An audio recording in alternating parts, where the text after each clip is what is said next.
Bonjour et bienvenue dans ce webinaire organisé dans le cadre du Festival d'apprentissage numérique organisé par Lab9. Dans ce webinaire, nous allons voir comment est-ce qu'on peut utiliser Keynote et un iPad pour créer un livre interactif. Alors, je vais tout d'abord me présenter, je m'appelle Louis Champion, je suis instituteur primaire et référent numérique pour une commune bruxelloise et Apple Professional Learning Specialist. Pour qui va-t-on créer des livres interactifs ou des escape games? Les livres interactifs peuvent être faits pour des enfants de la maternelle, du primaire ou du secondaire. C'est à nous d'ajuster le contenu en fonction du public auquel on est confronté. Alors ce webinaire a pour but de créer un livre interactif, mais aussi de découvrir Keynote et différentes fonctionnalités de l'application sur un iPad. On va voir quelles sont les différentes étapes de préparation par lesquelles on va devoir passer avant de passer à la création d'une histoire dont on est le héros et d'un escape game. La première étape, ça va être la création du scénario. Petite précision, toutes les étapes que je vais vous expliquer ici peuvent être aussi réalisées par les élèves eux-mêmes. Alors pour élaborer mon scénario, j'ai décidé de l'écrire de manière linéaire, en énumérant les différentes étapes de mon histoire et toutes les péripéties auxquelles mon héros pourra être confronté. Le mind mapping est aussi un très bon outil pour poser ses idées et les embranchements dichotomiques, c'est-à-dire en d'autres termes les liens des éléments entre eux dans mon histoire, mais j'y reviendrai lorsque je parlerai de l'escape game. J'ai décidé de le faire sur mon iPad dans l'application Pages, mais vous pouvez aussi le faire dans Notes, ou alors utiliser la formule du papier-crayon pour cette première partie. Alors pour coucher vos idées sur le papier ou sur votre iPad, vous pouvez vous aider des 5 étapes du schéma narratif. Alors la situation initiale, l'élément modificateur, les péripéties, le dénouement et la situation finale. Un autre outil qui peut être pas mal pour amorcer la rédaction de votre scénario, c'est de répondre à différentes questions comme par exemple quoi, qui, quand, où, comment et pourquoi. Dans le dock en bas de mon écran, je vais cliquer sur l'application Pages représentée par le petit crayon blanc. Vous pouvez observer, comme expliqué dans l'introduction, que j'ai écrit les différentes étapes de mon histoire et les choix qui s'offrent à mon héros. Exemple, dans le premier slide que je vais créer dans Keynote, notre héros décide d'aller se balader en forêt. 3 choix s'offrent à lui, il prépare son sac, il se dit qu'il peut se balader sans carte et sans préparation et que cela va le faire. Et une troisième possibilité. Il y a aussi la consigne qui sera rappelée au début du livre, qui est que pour pouvoir voyager dans le livre, il faut cliquer sur la phrase. Cette étape est cruciale pour la création de votre livre interactif. Cela vous permet d'écrire votre histoire, mais surtout d'élaborer les liens entre les différentes étapes selon le choix que va faire votre lecteur. Le lien en gras correspond au lien qu'il va falloir faire entre la phrase, la proposition, et le slide auquel il se rapporte. Par exemple, si notre lecteur choisit de préparer son sac, lorsqu'il cliquera sur la phrase « Tu prépares ton sac », il sera directement emmené vers le slide numéro 3.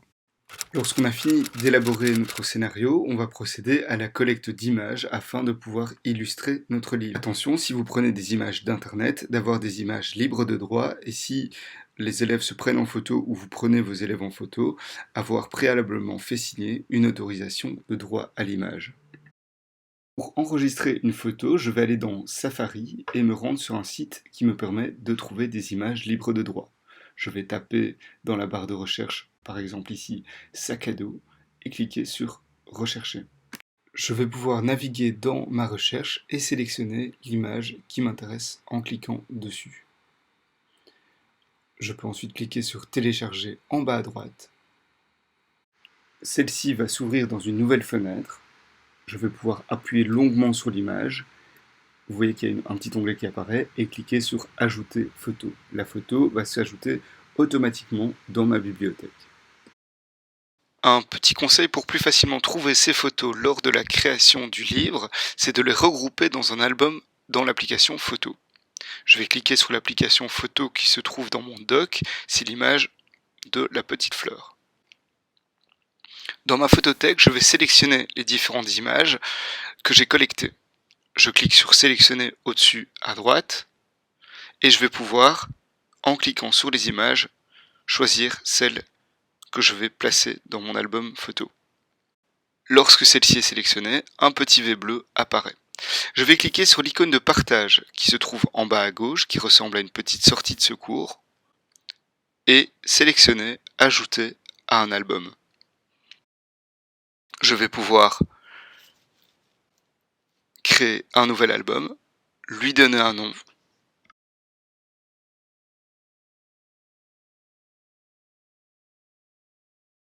et le tour est joué. Vous voyez que ici en dessous, dans mes albums, l'album que j'ai créé apparaît. Ce sera plus facile de trouver les photos dans Keynote après.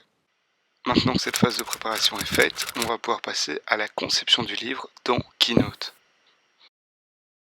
Pour créer notre livre interactif, on va utiliser l'application Keynote. C'est le petit pupitre blanc en bas à droite dans mon doc. Je vais cliquer dessus. Deux possibilités s'offrent à nous. La première, c'est de partir d'un modèle. Et donc pour y accéder, on va cliquer sur le petit plus bleu au-dessus à droite. Cliquer sur choisir un thème. Et on aura différentes propositions, différents modèles déjà créés dans Keynote pour nous. On peut en choisir un et se le réapproprier. Ou alors partir d'un document vierge et vraiment faire ce qu'on veut. Pour des raisons pratiques dans ce webinaire, moi j'ai déjà créé un document Keynote pour aller plus vite. La première page qu'on va créer, c'est la page de garde, la page de couverture de notre livre. On va pouvoir y ajouter un titre, on va pouvoir y ajouter un sous-titre, les auteurs, et je vais vous montrer comment est-ce qu'on peut ajouter un fond ou une photo. Pour modifier une zone de texte qui est déjà présente dans mon Keynote, je vais cliquer 2 fois dessus. Vous voyez que le clavier apparaît et je peux écrire le nom de l'auteur du livre. Par exemple, la classe de Monsieur Champion.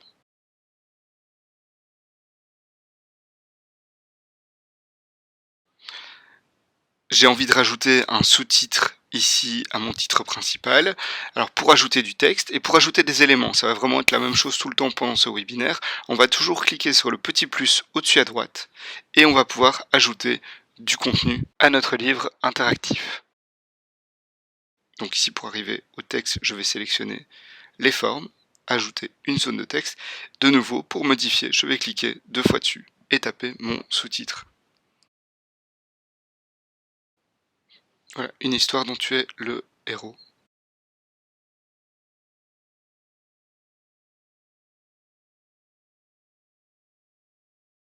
Alors, je trouve ça un peu petit, j'aimerais bien modifier les paramètres.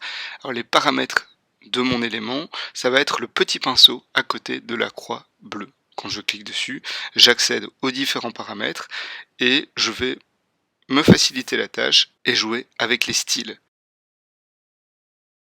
Donc ici, il y a différents styles de paragraphes qui sont déjà enregistrés dans mon document et je peux, en cliquant dessus, tout simplement modifier automatiquement la police, la taille de ma zone de texte. On a ajouté notre sous-titre, les auteurs et le titre de notre livre. On va pouvoir maintenant modifier le fond. Pour modifier le fond, je ne sélectionne aucun élément sur ma présentation. Vous voyez qu'ici, il n'y a pas de petite boule bleue qui indique qu'un élément sélectionné. Et je vais cliquer sur le petit pinceau. Et là, je peux changer l'arrière-plan. Deux possibilités, soit de changer la couleur de fond de l'arrière-plan. Donc j'ai cliqué sur arrière-plan et je peux choisir une couleur de fond pour mon livre. Par exemple bleu. Ou, si je veux, une image. Alors pour charger une image, je vais pouvoir cliquer sur changer l'image, choisir une photo, et c'est là que l'album qu'on a préparé tout à l'heure est intéressant, puisqu'on peut ici au-dessus cliquer sur album, aller dans histoire dont on est le héros, et choisir une des photos que l'on a préparées à l'avance. Je clique dessus, et vous voyez que ma photo s'ajoute à mon livre. On ne voit plus très bien mon texte, donc je peux changer la couleur de mon texte. Donc je sélectionne le texte, je choisis blanc. Donc je sélectionne mon texte, j'appuie sur le petit pinceau et je vais changer la couleur de mon texte.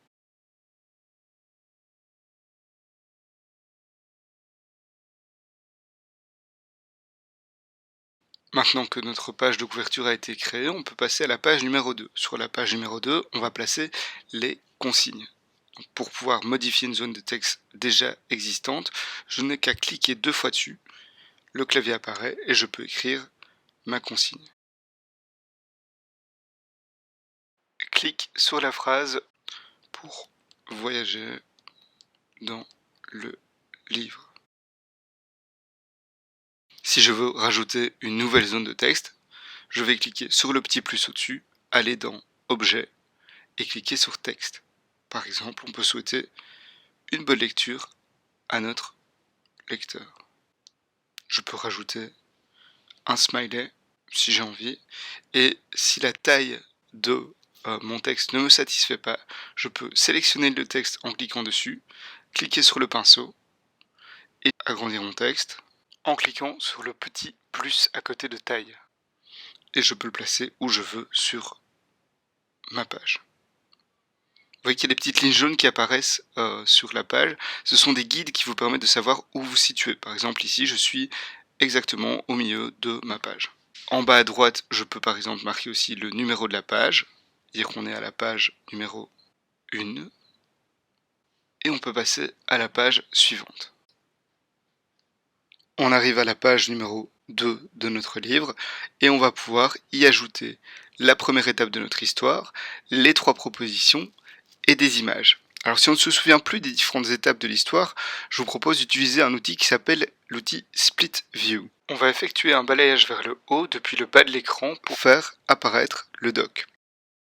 Je vais maintenir appuyé mon doigt sur l'application Pages où se trouvent mes différentes étapes et je vais le glisser à gauche ou à droite de mon application Keynote. On peut voir l'apparition de mon document Pages dans lequel j'avais inscrit préalablement tout mon scénario. Maintenant, ce qu'on peut faire, c'est tout simplement du copier-coller. À l'aide de mon doigt, je vais sélectionner le texte, le copier et aller le coller dans mon document Keynote. Et je fais la même chose avec les propositions sans prendre le lien qui se trouve en gras. Je sélectionne le texte, je clique sur copier dans Pages et je vais dans Keynote coller mon texte dans la zone de texte prévue à cet effet.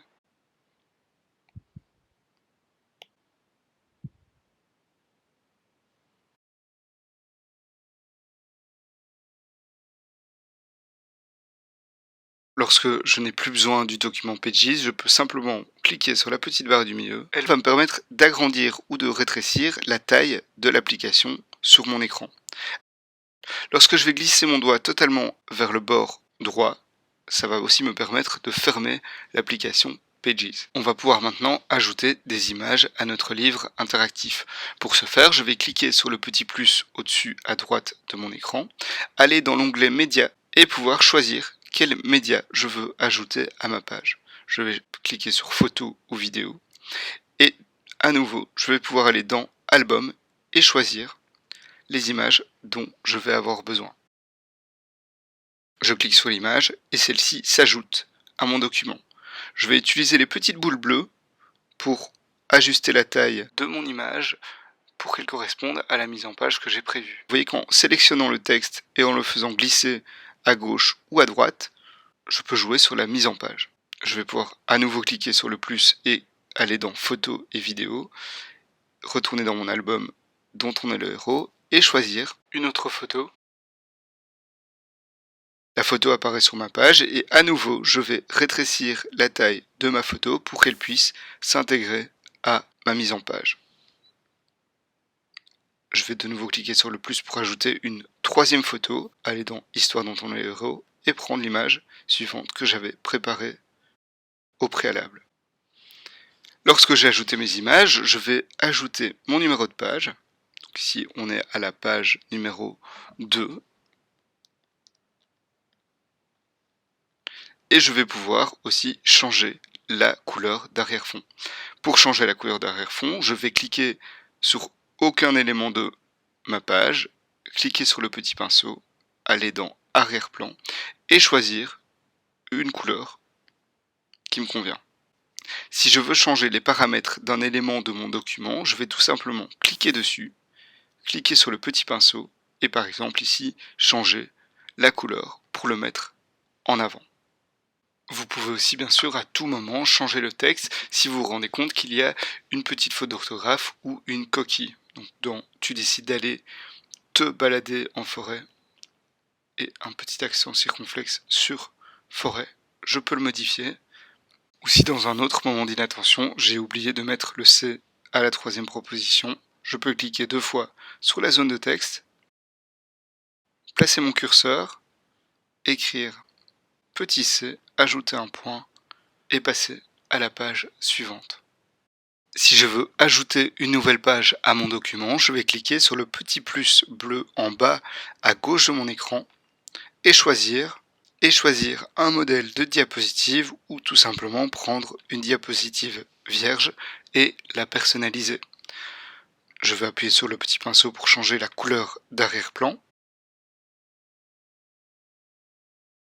Je vais appuyer sur le plus, aller dans Forme, appuyer sur Texte et cliquer 2 fois pour ajouter du texte à ma page. Alors vous voyez qu'ici le texte il est tout petit et je voudrais pouvoir changer la police de caractère, la taille et la couleur pour avoir exactement la même mise en page que dans mon slide précédent. On va utiliser l'outil style dont j'ai parlé précédemment. Pour ce faire, je vais changer les paramètres de ma zone de texte. Je clique sur ma zone de texte, je clique sur le pinceau et je vais aller dans style. Vous voyez qu'ici, on a différents styles qui ont été enregistrés. Le format de l'étape 1, c'est le style sous-titre. Je vais juste ne pas le mettre en italique et enlever la petite puce de prise de notes. Donc je vais mettre aucune. Voilà, donc ici l'étape 2 est exactement la même que l'étape 1 ici, de ce côté-ci. Je place mon texte au bon endroit et je vais ajouter la proposition qui va être faite au lecteur. Donc je clique sur le petit plus, j'ajoute une zone de texte et je vais cliquer dessus pour ajouter mon texte. Vous voyez qu'ici, une nouvelle fois, le texte est tout petit parce que j'ai fait du copier-coller directement de Pages. Je vais aller sur le petit pinceau et choisir ici le format de la proposition. Après avoir ajouté l'étape et le texte, je vais rajouter une image. J'appuie sur le plus, je vais dans les images, les médias, photos, je retourne dans mon album et je vais chercher l'image que j'avais prévue. Alors ici, par exemple, comme on n'a qu'une seule proposition, on peut imaginer que l'image est en grand au milieu de ma page. Une nouvelle fois, les petites règles jaunes vous permettent de savoir qu'il y a la même distance entre l'étape 2, la proposition A et la photo, et qu'ici la photo est bien centrée au milieu de ma page. Je ne vais pas oublier non plus le numéro de page, j'appuie sur le plus, je vais dans Forme, j'ajoute une zone de texte, je vais la mettre ici en dessous, je vais pouvoir écrire le numéro de la page 3. Une nouvelle fois, je vais jouer avec les styles, je sélectionne le texte, je clique sur le petit pinceau, je vais dans Style et je vais cliquer sur Numéro de page. Et vous voyez qu'ici, mon numéro de page, ma proposition et mon étape 2 ont exactement la même forme que sur la page précédente. Alors comment est-ce qu'on peut enregistrer un style prédéfini? On va sélectionner le texte après l'avoir bien paramétré, on va cliquer sur le petit pinceau, aller dans Texte, cliquer sur Style de paragraphe et aller sur le petit onglet au-dessus à droite, Modifier. Vous pouvez cliquer sur la petite croix bleue au-dessus à gauche pour ajouter un nouveau style. Vous pouvez lui donner un nom. Ici, on peut l'appeler Proposition et cliquer sur OK. À chaque fois que je voudrais réutiliser les paramètres, la police, la taille, le caractère de ma proposition, je n'aurai plus qu'à aller dans Style et choisir Proposition parmi les choix qui me sont proposés. Pour la suite de la création de ce livre interactif, j'ai déjà pré-complété une partie de notre livre interactif. Vous pouvez voir que pour la page 3, vous pouvez voir que l'étape est déjà inscrite et les 2 propositions aussi. Pour illustrer notre histoire, ici je vais plutôt choisir des icônes, donc je vais retourner en appuyant sur le petit plus dans mes images et dans mon album photo pour aller chercher une illustration. Alors ici, j'ai été chercher des illustrations chez Noon Project qui vous propose toutes sortes de graphismes et d'icônes déjà pré-créées. Et l'avantage ici, c'est qu'elles sont en PNG. Ça me permet d'avoir un fond déjà transparent. Si vous n'avez pas le temps de trouver des images pour illustrer votre livre interactif, vous pouvez utiliser les images déjà disponibles dans Keynote. Pour les trouver, rien de plus simple, on clique sur la petite flèche bleue au-dessus à droite et on va aller dans Figures. Et vous voyez qu'ici, on a plein d'illustrations déjà disponibles pour pouvoir illustrer notre livre interactif. Je vais jouer avec les petites boules bleues pour agrandir la taille de mon sapin. Je peux changer la couleur de ce sapin en sélectionnant le sapin en cliquant dessus et en allant sur le petit pinceau. Je vais pouvoir changer le remplissage et lui donner une couleur de sapin. En glissant son doigt de droite à gauche. Voilà. Si ça ne me plaît pas, je peux toujours jouer avec la roue chromatique. Pour aider les jeunes lecteurs ou les enfants qui ne savent pas encore lire, on peut parfaitement enregistrer du son. Pour ce faire, je vais cliquer sur la petite flèche bleue au-dessus à droite, aller dans le dernier onglet Médias et cliquer sur Enregistrer l'audio. Lorsque je suis prêt, je clique sur Enregistrer et je vais lire la première phrase. C'est un parent ou un ami qui prépare ton sac. Pique-nique, boisson, carte, boussole. Bravo l'autonomie. Lorsque j'ai enregistré mon son, je peux, en cliquant sur Aperçu, me réécouter. Et je peux aussi modifier l'enregistrement audio que je viens de faire, en cliquant en bas à droite sur Modifier. Ça me permet de délaguer ma prise de son, c'est-à-dire par exemple enlever le début à l'aide des petites boules bleues et enlever la fin.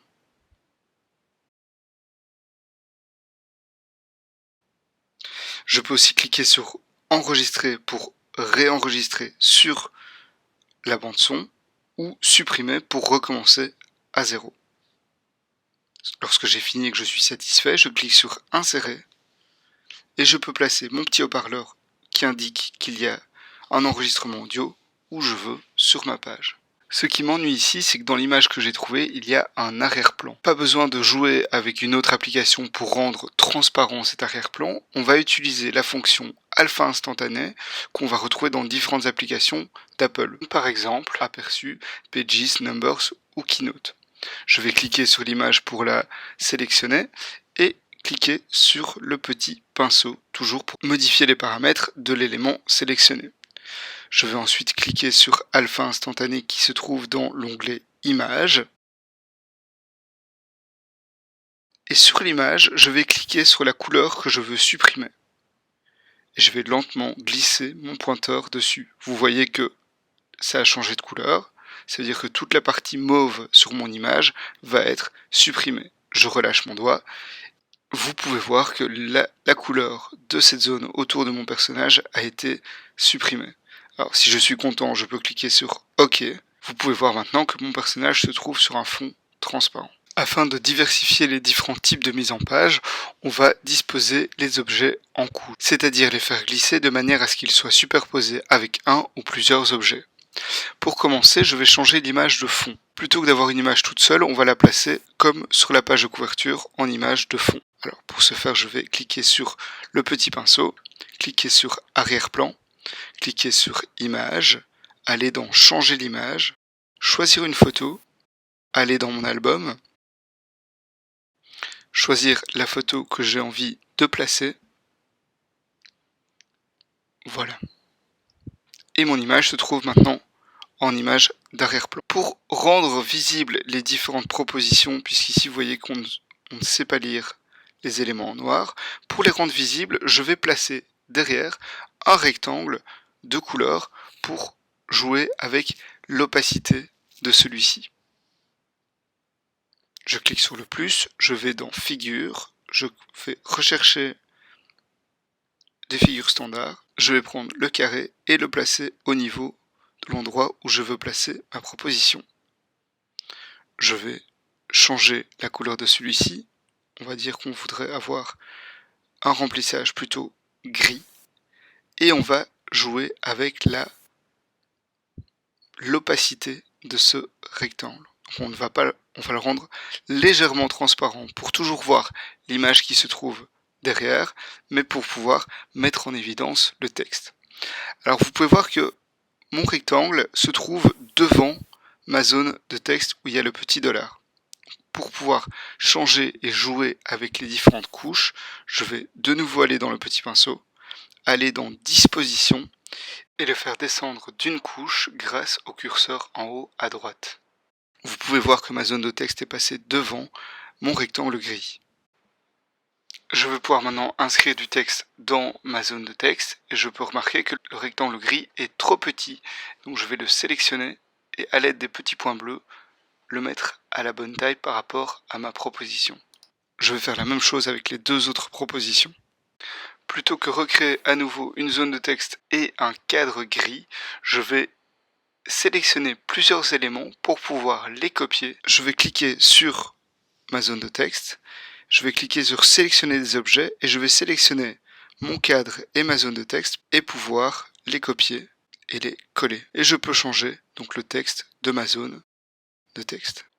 Et je réitère l'opération pour la troisième proposition. Je peux aussi sélectionner plusieurs objets pour pouvoir les grouper. Ça me permet de plus facilement les déplacer, les redimensionner, les faire pivoter, mais ça va aussi nous servir pour la création des liens entre les slides. Je sélectionne le texte, je clique sur sélectionner les objets, je sélectionne ma zone de texte et mon rectangle gris, je clique sur OK et je vais pouvoir les grouper.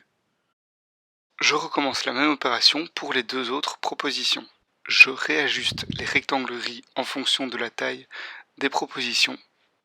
Je change la couleur de la page numéro 8 afin qu'elle soit plus visible.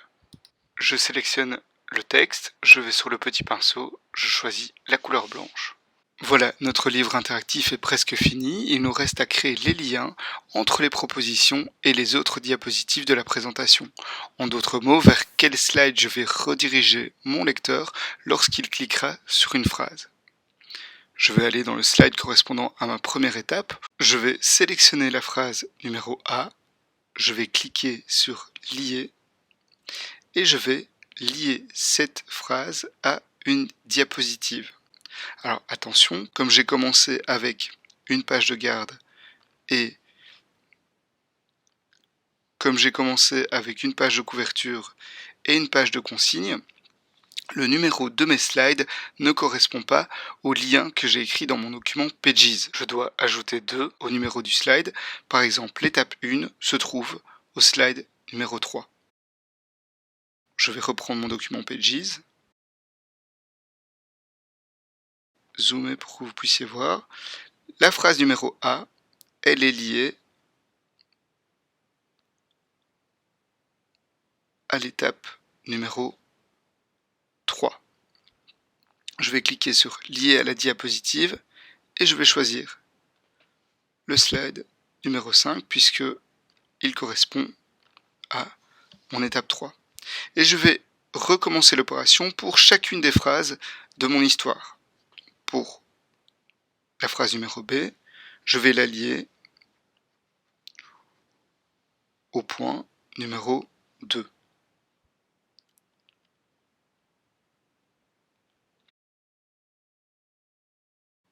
Je vérifie, le slide numéro 4 équivaut bien à l'étape numéro 2. La proposition numéro C, je vais la relier à l'étape numéro 5.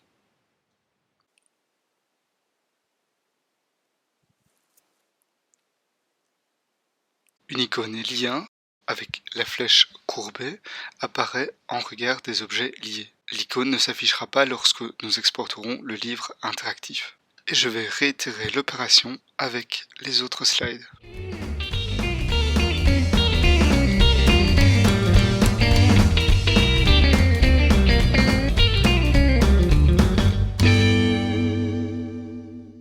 Lorsque vous avez fait tous vos liens, vous pouvez tester votre livre en appuyant sur la petite flèche qui ressemble à un play.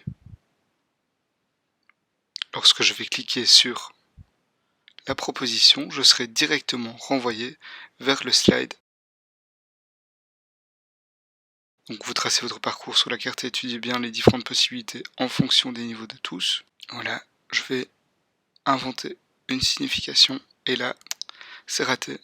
Si je clique sur la proposition 10, je reviens au début de mon histoire et je peux réessayer.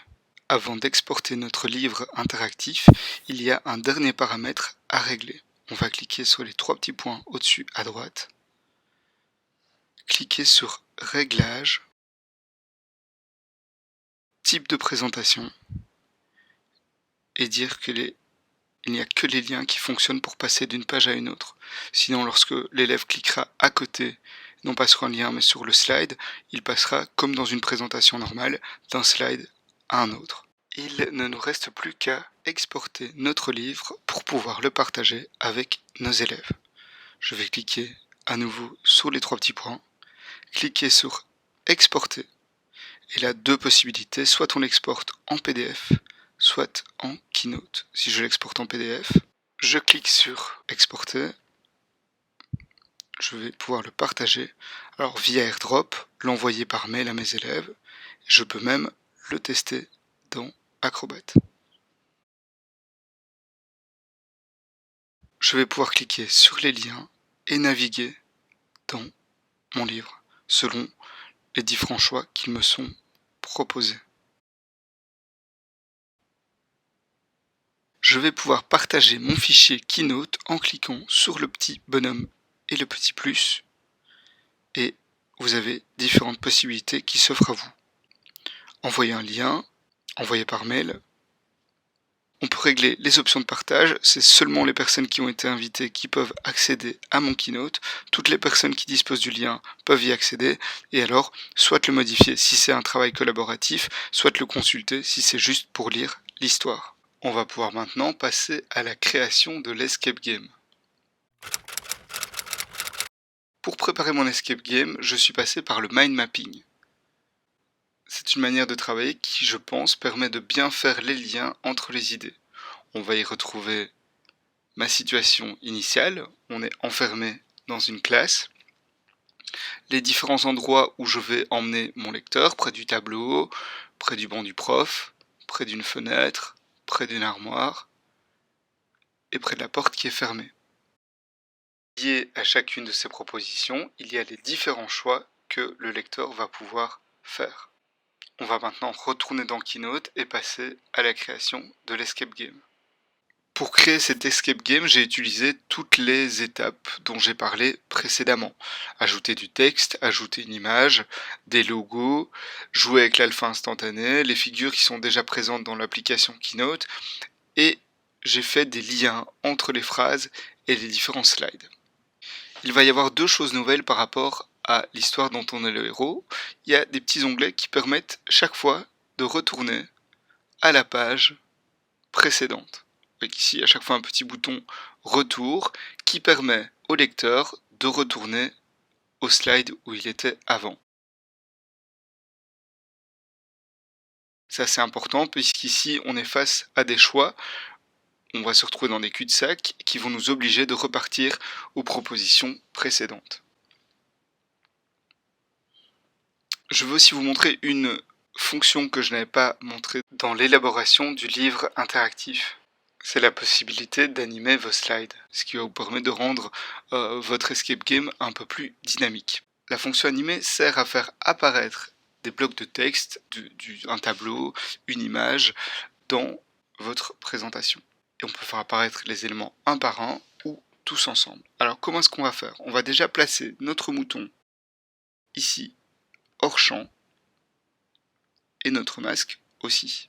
Ce qui va permettre ensuite de les faire arriver dans notre armoire. Je vais cliquer sur le mouton, les 3 petits points, et cliquer sur animer. On arrive dans l'onglet animer, vous voyez que j'ai sélectionné le mouton, je peux le faire apparaître ou disparaître, ou lui ajouter une action. On va lui ajouter une action, c'est celle de faire un chemin bien précis entre l'endroit où il est et l'armoire. Quand je suis content, je vais cliquer sur OK et je vais faire la même chose avec le masque. Je clique sur le masque pour le sélectionner, je suis dans la fonction animer, je clique sur action, créer un chemin et je vais emmener notre masque dans l'armoire. La dernière chose à faire, c'est de paramétrer l'animation en cliquant sur les 3 petites lignes. On va sélectionner nos 2 éléments puisqu'on veut que l'action se déclenche de la même manière. C'est après la composition précédente puisqu'ici, comme pour le livre interactif, le toucher d'écran ne fonctionne pas. Il faut cliquer sur des liens pour pouvoir passer d'une page à l'autre. Donc le déclenchement de notre animation se fera après la composition précédente. Alors, si je veux avoir un aperçu, je peux cliquer sur le petit play et voir que mon mouton et mon masque apparaissent dans mon armoire. Quand je suis content, je clique sur OK. Et voilà, on a animé notre slide. Alors je vais explorer avec vous les différentes pages que j'ai créées, ce qui vous permet d'avoir déjà un bon visuel de ce que pourrait être un escape game sur Keynote. On a une page de garde avec le petit onglet qui permet d'aller à la page suivante. Donc là je vais vous montrer ce que ça donne en vrai. Je peux cliquer sur la page suivante. J'ai ma page de consignes. Je vais pouvoir aller à la page suivante. C'est toujours parce qu'on a paramétré notre Keynote pour que le déclenchement des slides ne se fasse que lorsqu'on clique sur un lien. Alors je vais aller explorer les différentes pièces. Je suis face à l'armoire, je décide de l'ouvrir. On peut voir notre animation. Bon, comme c'est pas très utile, je retourne en arrière en appuyant sur le bouton retour et je peux continuer à explorer la classe. Alors la porte ne s'ouvre pas, je vais essayer de regarder la serrure de plus près. Il y a un code et lorsque je vais cliquer sur ce code, je vais être emmené sur une page web. L'enfant pourra taper la solution lorsqu'il aura retrouvé. On peut retourner dans Keynote en cliquant au-dessus à gauche. On ne connaît pas le code, on va pouvoir revenir en arrière. Je vais essayer de tourner la poignée. Zut, c'est fermé. Je reviens en arrière. Je vais aller voir le banc du prof et explorer ceux qui se trouvent près de mon banc d'école. Il y a un tas-crayon. Bon, ça ne va pas nous aider à sortir de la classe. Il y a une feuille avec un calcul. Bon, bah, je vais faire le calcul. Ça fait 10. Je vais garder ce chiffre 10, ça peut peut-être nous servir pour plus tard. Il y a peut-être un casse-croûte. Bon, bah, c'est une vieille pomme toute pourrie. Ça ne nous aide pas non plus. Je vais... Tiens, il y a un téléphone. Je vais peut-être pouvoir appeler, mais non, le téléphone est déchargé. Je reviens et je vais aller voir ce qu'il y a sur le tableau vert. Une affiche avec un toucan. Bon, c'est très joli, mais ça ne va pas nous aider. Une note un peu bizarre. Bon, c'est une partition. J'ai pas réussi mes cours de solfège, donc je vais repartir en arrière. Et des images collées sur une feuille. Alors, c'est un rébus. Je l'ai trouvé grâce à rebuomatic.com. C'est un générateur de rébus. Ça vous évite de devoir trop vous casser la tête pour créer des énigmes. Et donc, si on essaie de trouver la réponse à ce rébus, c'est si tu veux sortir, tape le code 1234. L'enfant peut revenir en arrière, il a trouvé le code, il va cliquer sur la porte d'entrée, aller sur la serrure avec le code et taper son code de déverrouillage. 1, 2, 3, 4. Et je clique sur le V et là vous pouvez mettre un message, une image et même une petite vidéo qui félicite l'élève qui a réussi à sortir. On peut aussi explorer la suite du Keynote, par exemple aller voir la fenêtre, mais on verra que si on essaye, la poignée est cassée. Petit rappel des sites web que j'ai utilisés pour créer mes rébus, donc c'est rebu-o-matic.com. Pour ce qui est du cadenas, j'ai utilisé l'application en ligne lockey.fr. Vous voyez qu'il n'y a pas seulement des cadenas numériques, mais il y a vraiment possibilité d'avoir plein de cadenas pour pouvoir verrouiller toutes sortes d'activités, pas seulement un escape game. Si vous désirez aller plus loin pour révéler votre génie créatif ou celui de vos élèves dans vos livres interactifs ou vos escape games, je vous invite à consulter les guides de projet liés à la créativité pour tous. Vous les trouverez dans votre application Livres.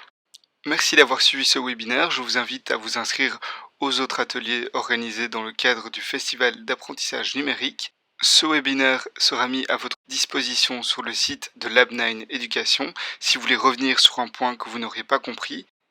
Et surtout, soyez créatifs et n'hésitez pas à refaire toutes les manipulations que l'on a vues ensemble sur votre iPad dans Keynote.